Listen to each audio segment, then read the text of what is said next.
Hello, everyone. I'm Greg Goins from the Reimagine Schools podcast, a proud member of the Education Podcast Network, just like the show you're listening to right now. The opinions expressed are those of the individual host. Make sure you check out all the other great podcasts at edupodcastnetwork.com and get ready because the learning begins in 3, 2, 1. This might be kind of like a stretch. I've done a lot of work with horses and things, like training and whatnot. And I attribute a lot of like the things that I work through with them, with the students, because it's like an analogy of like, that's a 1,200-pound animal that they don't have to do anything that you want it to. You develop a relationship to get it to do all of these things that nature tells it not to do, basically. And I see that in so many of the times with the kids. You can't make them do anything, but you can create situations where they're more apt to feel comfortable to try, or more comfortable to put themselves out there. Like, it's how you create that environment to foster that. Welcome to the Burned In Teacher Podcast. I'm Amber Harper, and the educators on this podcast are brave enough to share their stories of burnout with the world. On BIT, we get real, we get honest, and we take action. Action against the burnout with stories from burned out teachers, advice from experts, and actionable steps you can take today to beat the burnout and become a happier, more fulfilled human being. Let's get started. Hello, Burned In Teachers, and welcome to the Burned In Teacher Podcast. My name's Amber Harper, and this is one part burnout and all other parts action, inspiration, and support for teachers dealing with burnout.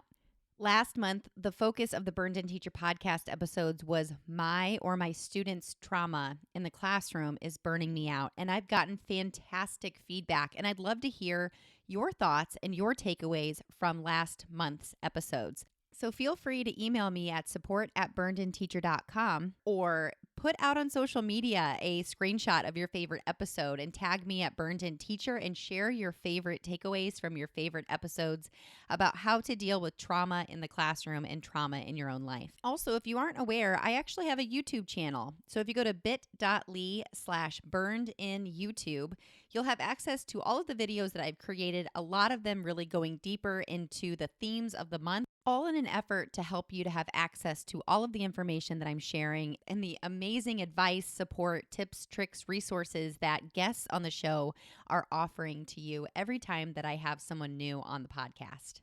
So go to bit.ly/burnedinyoutube to check out any of the videos.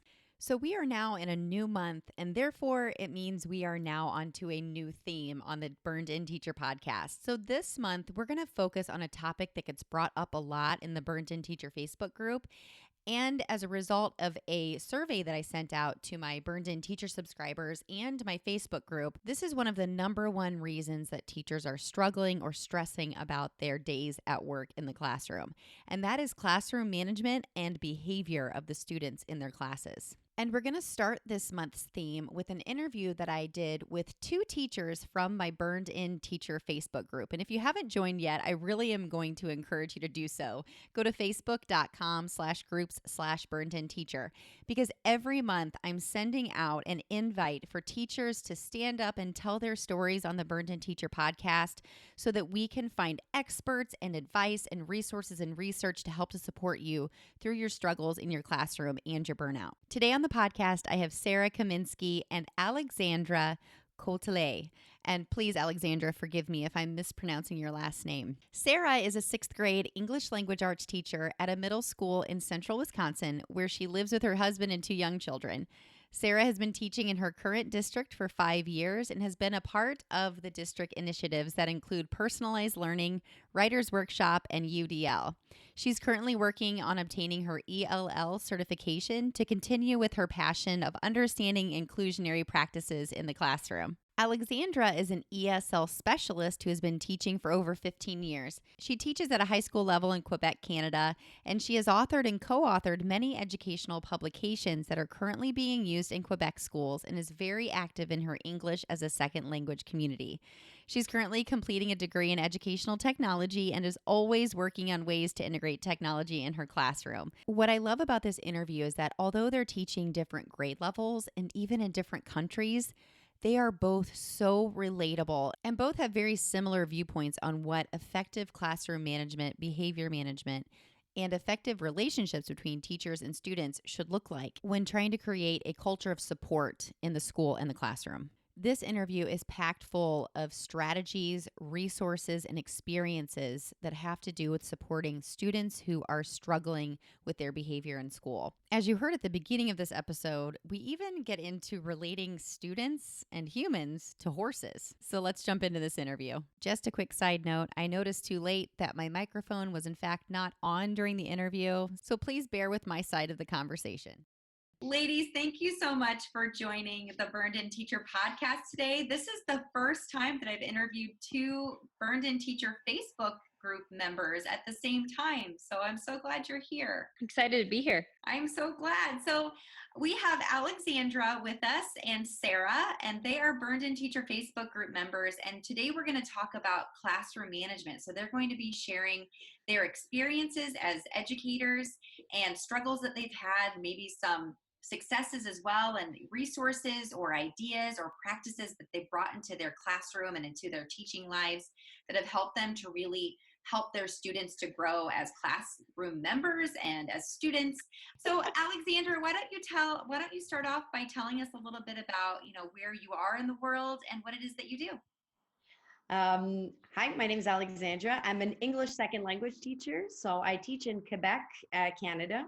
In Quebec, the majority of our students are French speakers. So English is their second language. I'm about 45 minutes from Montreal, so I'm in the suburbs. Students don't have a lot of access to English. So English classes are usually the only place where they hear some English. And for the last couple of years, I've also been teaching a special technology class where we take a look at coding and programming and robotics and all of that. So a whole lot of fun. So do you teach that in English as well? I do. So I teach both. So my students are I'd say from 12 to 15, because we have a different grading system. They would be the equivalent of grade 7 to grade 9, I would say, in the United States.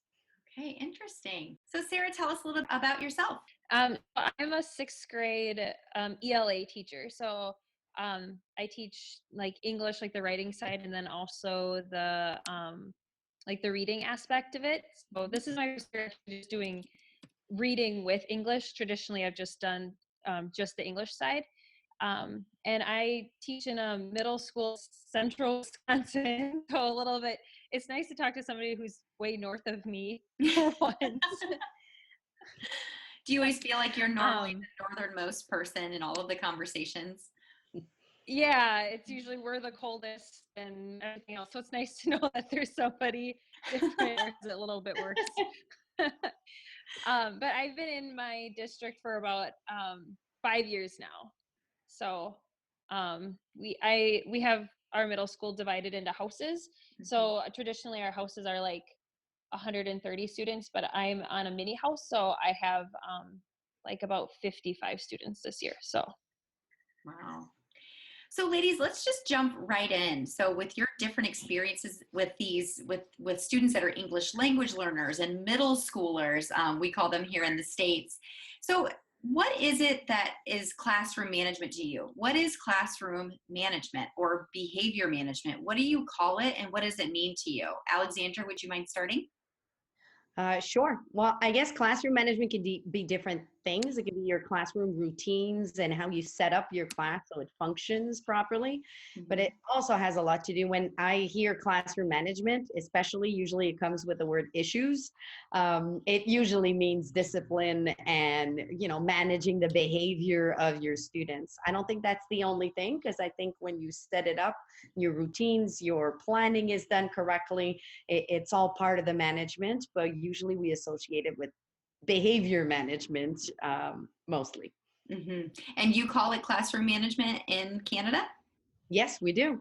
I also supervise future teachers in university, and that's the number one thing they want to learn about is how to manage their classroom. They spend a lot of time in university teaching them how to write the perfect lesson plan and how to evaluate and all of that. But what you really need to learn is that classroom management, but that's something that you learn once you're in the classroom. I think it's kind of tough to learn on paper. Yeah, for sure. Do they have any experiences with students before they graduate from university? They do. In Quebec, they get like 4 what we call internships. So they're unpaid internships where they follow a teacher. So they usually joined in with a teacher and they spend like a few weeks. The last 2 internships are usually 6 to 8 weeks where they're in the classroom and they get to learn, how to really do the classroom management. Yeah, right. That's similar to what we call student teaching. Yeah, exactly. Same here. Oh, good. Yeah. So Sarah, how about you? What does classroom management mean to you? I think that term has definitely been evolving. I'm thinking about the last podcast that I listened to of yours, actually, about the co-regulating with students. Mm-hmm. I think that traditionally I would have thought that it's a lot of like what was said, it's like managing like the behaviors and the issues and those sorts of things. But reflecting on it now, I think it has a lot more to do about like classroom environment. It's the routines, how you make students feel, how we kind of feel together, to create like a compassionate learning environment for everybody. So how do you do that? Alexandra, you just said, you can't teach classroom management on paper, but yet we are having teachers go right out of university or college into classrooms not feeling that they really know how to appropriately manage a classroom. So what is it that to you, if you were to walk into a classroom, what does it look like? What does it sound like? What does it feel like? Help us to understand what you think an appropriate classroom management or a classroom culture would look like under a good system. Well, I think as long as the students are happy and feel welcome in the classroom, I don't care if the lesson went completely wrong. I think the classroom management is good. Too often we think a teacher has good classroom management skills because the class is quiet and they're all listening when the teacher is speaking. And the reason why I said it cannot be taught on paper, it's because we're not teaching on paper, we're teaching little humans. Mm-hmm. And even, for example, I have 4 groups of grade 9. The 4 groups are completely different. Even if I plan the same lesson and everything is good on paper, it will not be the same with group 31 than it will be with group 36. And one group, I might need to review some things more. Some groups, I might need to, support them a little bit more. And other groups, I'll need to stimulate them a little bit more and get them motivated more. So that's why I'm saying it cannot be taught on paper. And the feel is when you have that teacher in front of the classroom that seems to know the group and can adapt to that group, I think that's when and you see classroom management in action. That's a great example. What about you, Sarah? I definitely agree with that. Like, it's hard to like make some of those decisions without knowing your kids. Like we were talking about planning for next year and things, and it's some of the management, I guess you could say, is about having proactive behaviors. Like you need to establish those relationships with kids.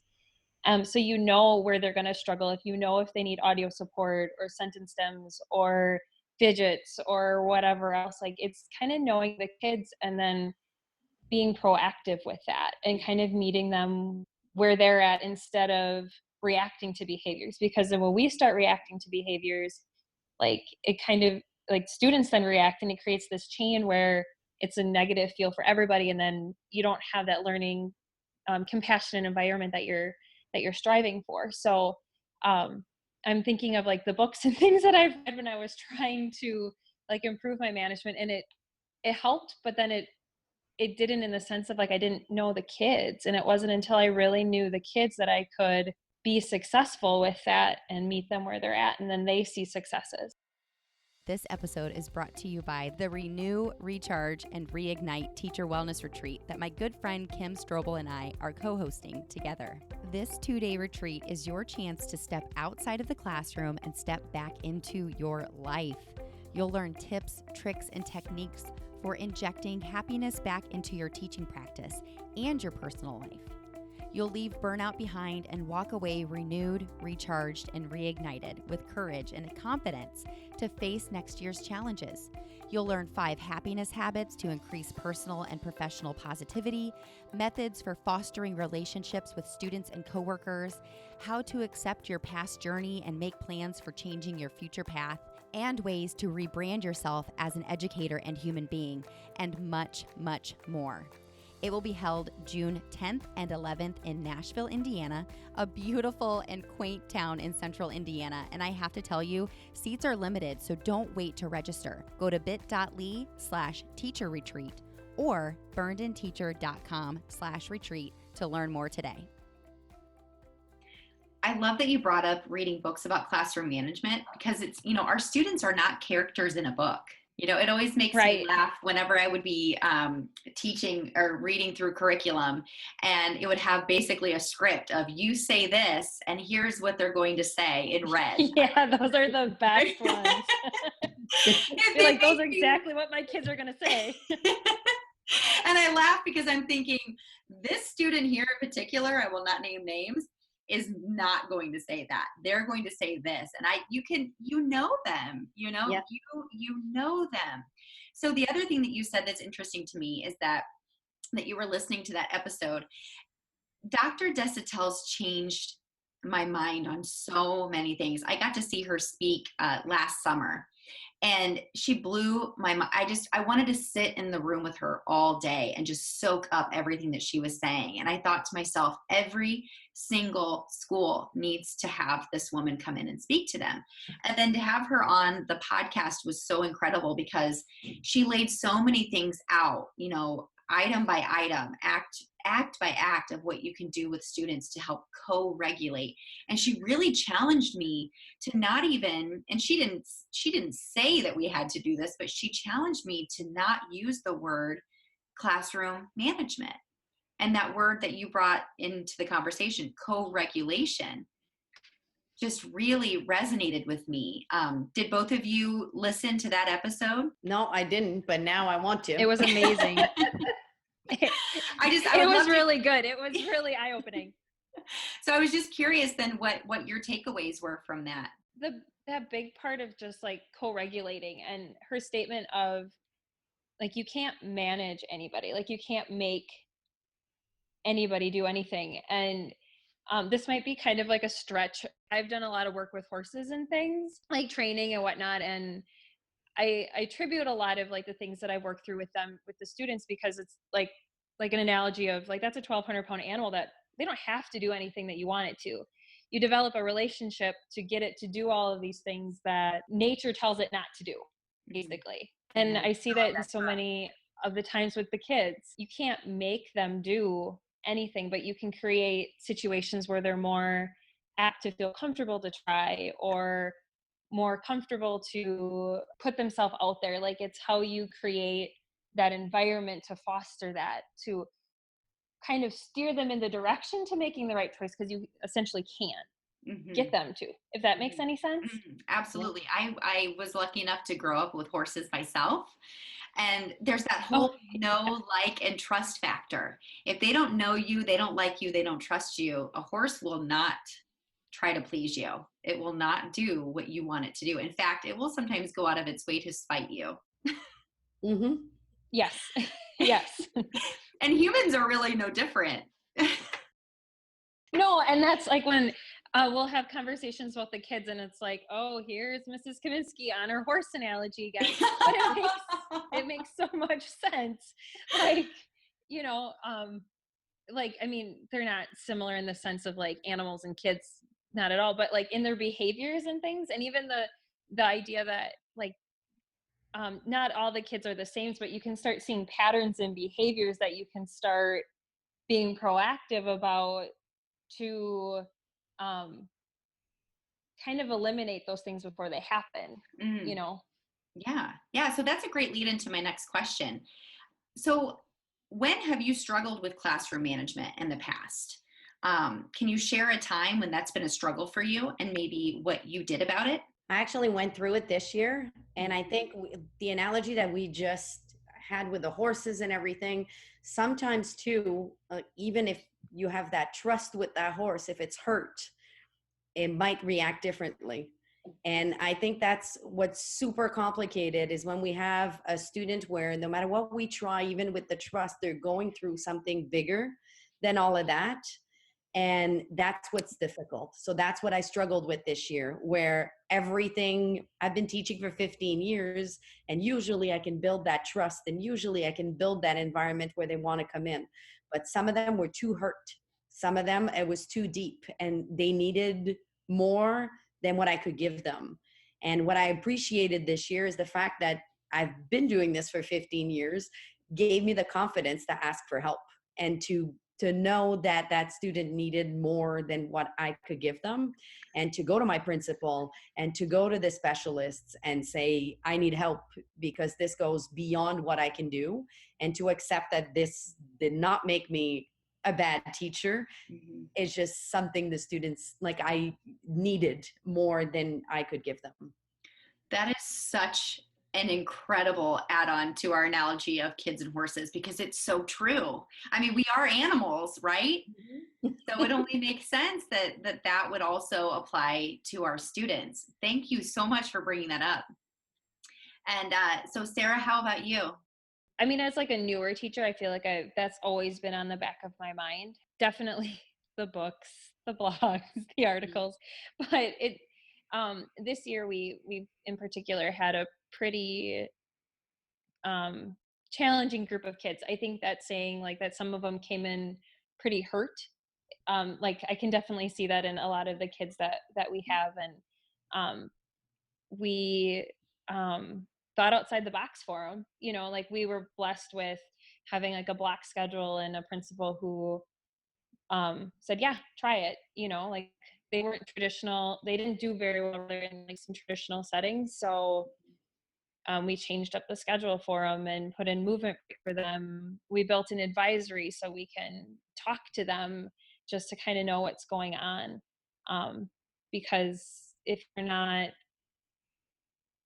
working through like those basics, like safety and like those things, like they're not going to be learning. So we were trying to really build in that to kind of heat off some of the behaviors and those things. How have the behaviors changed in your classroom with you being so responsive? One of the things that we noticed was kids were always wanting to take breaks. Like, oh, I need a break. I need to get out of here. Oh, I need this. I need that. And it's subsided so much, like just building in those movement breaks. Mm-hmm. And the other things that happened was like they're not very nice to each other. Like we have some mean girl clots with our small group, but the movement breaks and just allowing them to play.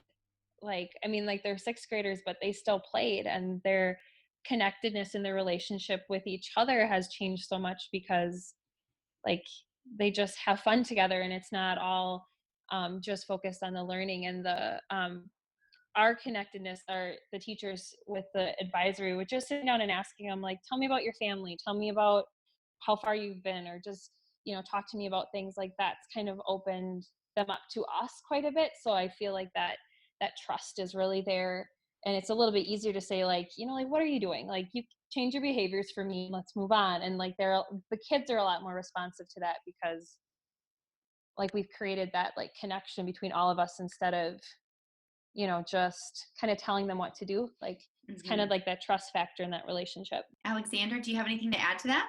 I actually think nothing has changed. I know that sounds super negative, but the behavior is still there. It's still present. But what has changed is the teamwork that I see between the teachers and the team. And I think the students that we have that are hurt right now and are reacting to things that are outside of our control, they're getting the help, but it's going to take a long time. They're still showing up in the classroom, and the other teachers are still working together, and we're still there. So I know that even though the situation is still there, it's still tough. We get into the teachers' lounge, and everybody's together supporting each other, and everybody's working as a team. So no, I haven't seen that this has changed everything, because these students are still reacting, Some of them are sometimes not showing up, then they show up, they're disruptive, they're reacting, but there's a team behind it. And it has changed something for me, because now I don't go into the classroom as scared of like not knowing what to do. I know what to do. There's a system in place. We know who's going to take over. We know who's going to give like help to this student when I can't. So hopefully at least those students are getting the message that we're there and we're showing up every single day, even though they're reacting that way and they're getting that constant. So yeah. And for both of you, this has to be such a powerful piece of the puzzle for you as not just teachers, but as humans, because it's so easy. And I know myself with with my students' past behaviors, I would take it personally. And if I didn't have that support system in place for that student, it was really easy for me to say, you know, he's challenging my authority, or she's just so disrespectful, and why isn't she respecting me? What is it that I'm doing wrong? Or, you know, it kind of puts that responsibility on everybody and that effectiveness on everybody. And that way, if they're still not responding, it's not all on you. It's okay, we need to come back together as a team, or he just needs more time, or, you know, how has that helped you with that feeling of, gosh, I'm just not enough, or I'm just a terrible teacher, or nobody care, you know, that apathy, they just don't care about me. How do you keep yourself from feeling those negative feelings? Well, you kind of focus on the fact that it's like to raise a kid, it takes a village. That's what they say.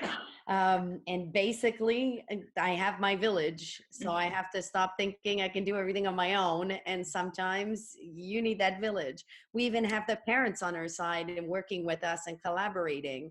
So how amazing that those kids that I have that are reacting have all these people caring for them.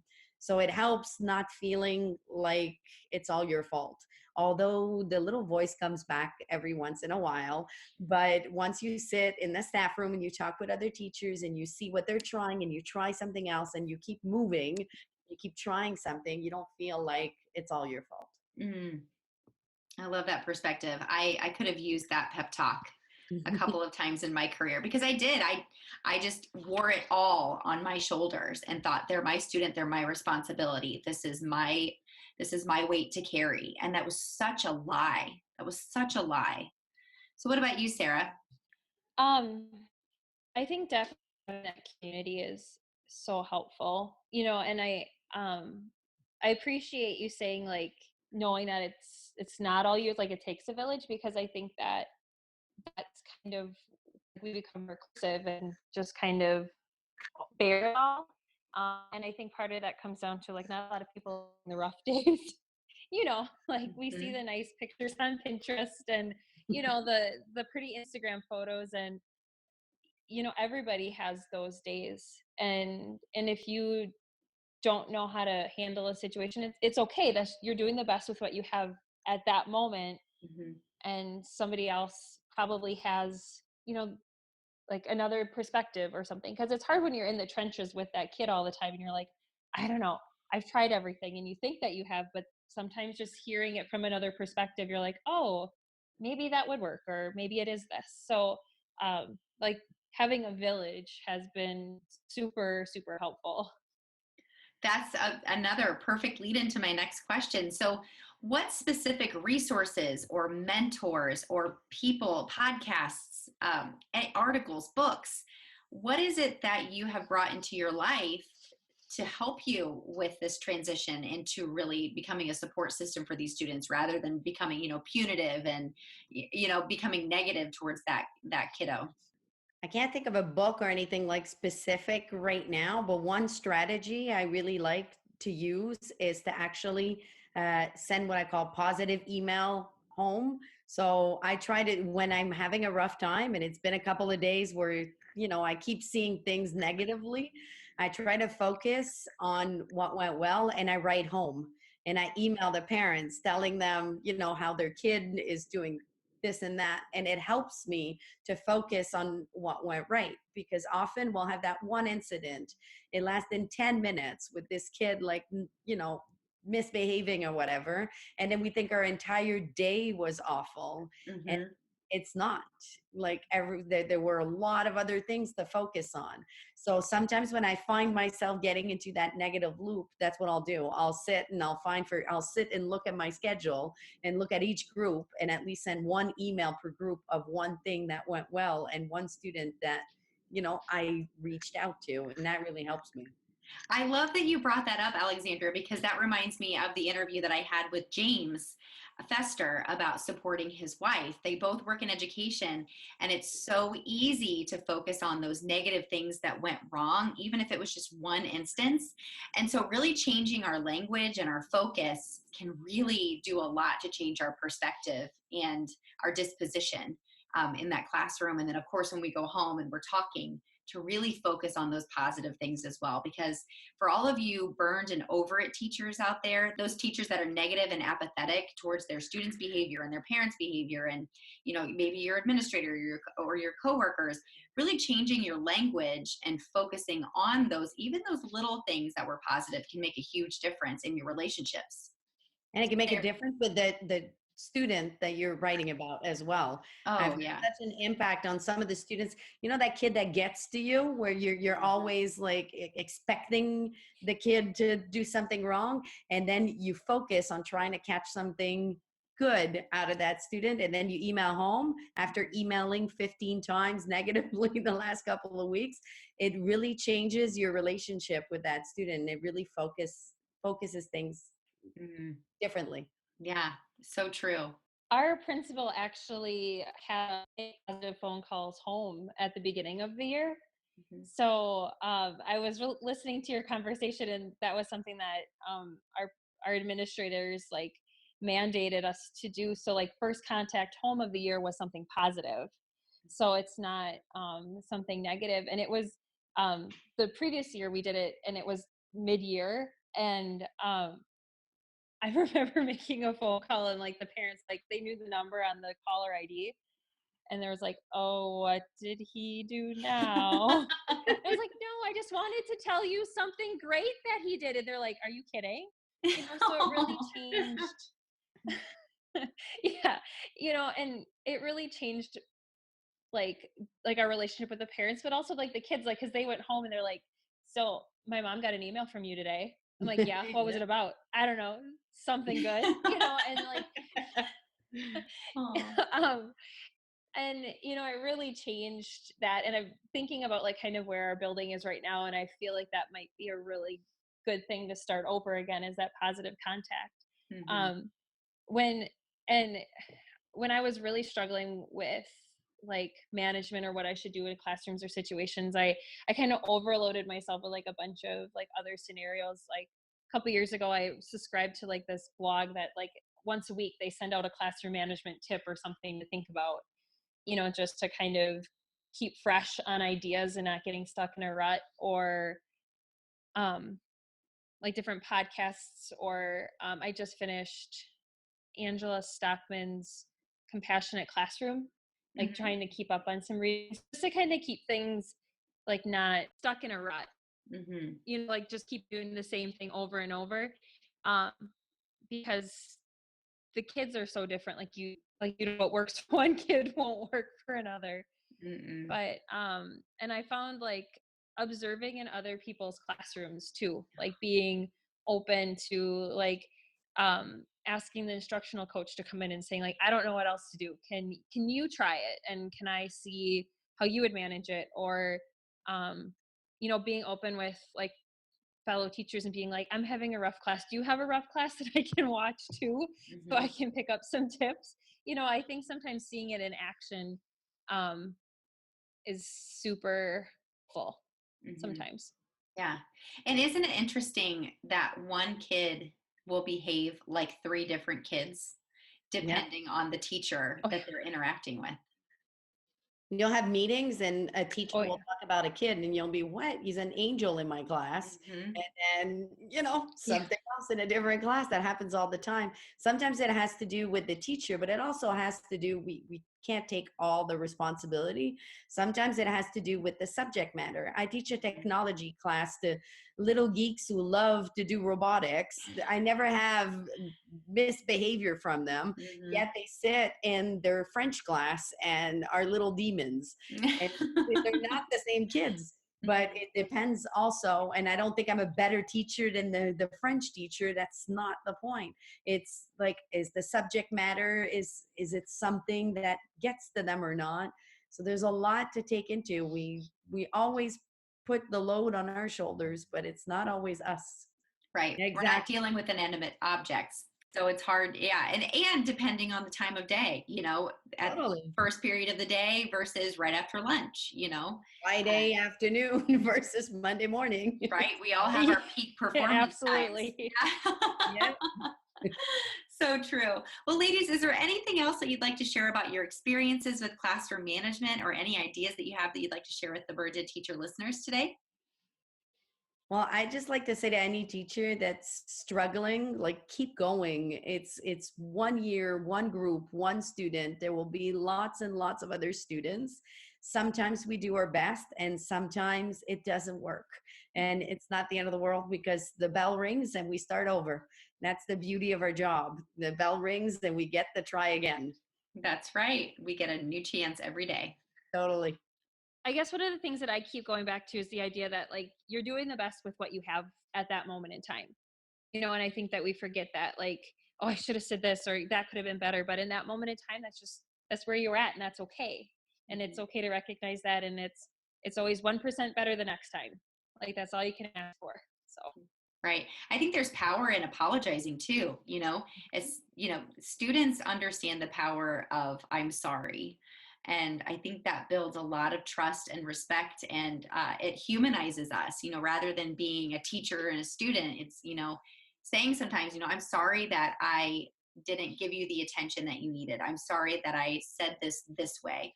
I'm sorry that I wasn't there for you when you needed me. That can build that relationship too. The idea that, oh, my teacher makes mistakes and he or she owns up to them. That's really powerful as well. Thank you so much for joining the Burned Teacher podcast, talk about classroom management today. I really appreciate your time, and I'll see you in the Facebook group. Thank you. Anytime. Thank you. So I don't know about you, but listening to their advice and their experiences and our conversation, there were so many takeaways that I've decided to break them into a couple of parts. The first part is going to be it is, it isn't. And the second part is going to be a burned in dare. I've got several things that I'm going to challenge you to try with your students this week. And I can't think of a more perfect time of year to start to relate and get to know your students even better than you've known them throughout the year. It can be a really great way to end the year on a very high note. So appropriately, the it is list is pretty long. And what I challenge you to do with this list is pick out 3 or 4 of your favorite ideas that maybe are making you have an aha moment, and try them out and let me know on any social media platform at Burned Teacher. Please tag me, or you can email me and let me know how things are going as well. I'm so curious to hear how your thinking has changed about classroom or behavior management. Okay, let's get started. So, behavior or classroom management. Here's what it is. Routines and planning. It's how you set up your class so it functions properly. It's co-regulating. It is the environment and how you make students feel and how we feel together. It is creating a compassionate learning environment together. It's knowing your kids and creating a connection. It's all about adaptation. It's about having proactive behaviors rather than reactive. It's them knowing, liking, and trusting you, and it is you building that trust. It's thinking outside the box for them. It's trying new things that you haven't tried before. It's allowing for movement breaks and for some play. Yes, even the older kids. It's asking for help and knowing that some students need more than what we can do ourselves. It's going to the principal and or your counselor for extra support. And if they aren't helping you, it's going to someone else. It's knowing that it truly takes a village. It's trying to get parents on board. It's remembering that there are things that are out of your control. It's going back to that serenity prayer. It's doing the best with what you have in that moment. It's remembering that time of day and subjects of interest or lack of interest can play a part in behavior too. It's remembering that you get a chance to start over every day or every time the bell rings. It's believing that you're doing the best you can in the moment with what you have. It's apologizing when you make a mistake. It's offering some students more support, some students more stimulation, and some students more of a challenge when they need it. It's meeting students where they are so that we aren't reactive, because when we're reactive, students react, and there's a chain of negativity. It's understanding that if you have a student who's hurt, that's what makes it really hard. It's believing, however, that if students are too hurt and that hurt is too deep and they need more than what we can sometimes give them, that we need to believe that we can find the help that they need. Okay, now it's time for what classroom or behavior management isn't. It actually isn't behavior management, because you truly cannot manage other people's behavior or choices. It isn't only your responsibility. It isn't treating all classes and students the same. It isn't expecting children to act like adults. It isn't taking their behavior personally. It isn't telling yourself that it's all about you and your authority. It isn't believing that you don't matter. It isn't believing that you aren't enough. It isn't becoming reclusive and trying to bear it all on your own. It isn't quitting on yourself or your students. It isn't quiet, where the students are always listening to the teacher all the time. And again, it isn't managing anyone. You can't make anyone do anything. If you're seeing no changes as you really try to implement these beliefs into your classroom, here are a couple of things to think about. Number one, how can teachers work together? How can you bring other people on this team of support for these students in your classroom who are just really challenging you and all of these procedures and practices and routines that you're trying to put into your classroom? The second thing is believing and knowing that it will take longer to see results from some students who are really hurting or are really struggling with routines and procedures and expectations. And really focusing, the third thing is really focusing on how teachers can work as a team. Okay, like I said earlier, it isn't you bearing all of this all on your own. And the fourth thing is focusing on a system and who can give help to the students when you can't. So what type of system do you have? What type of chain of command do you have where you can ask for support if things aren't going so well one day? So here's your burned in dare. All right. I dare you to make some positive phone calls.